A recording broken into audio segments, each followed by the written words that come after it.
High সর্বনাশ, একদম দেখা যাইতেছে মেন্সের কানেক্টিং মেন তার পুড়ে গেছে একদম। এখন এটা চেঞ্জ ছাড়া কোনো অপশন নাই। অলরেডি চেঞ্জ করা শুরু করে দিলাম। আগে একটা ছিল সুপারস্টার, এখন একটা লাগানো হচ্ছে প্রদীপের বেঞ্চিস। প্রদীপেরটা মোটামুটি অনেক ভালো বেঞ্চিস, মানে পল্লীর বিদ্যুতে অনুমতি আছে। অলরেডি বেঞ্চিস লাগানো হয়ে গেছে প্রায়। এখন কানেকশন দিচ্ছি উপরের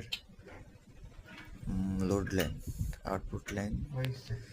এটা হচ্ছে একটা ব্রয়লার ফার্মের লাইন গেছে, তাছাড়া এটা বাসার মেইন সুইচ। অলরেডি কাজ আমার কমপ্লিট। কাটআউটগুলো লাগাচ্ছি।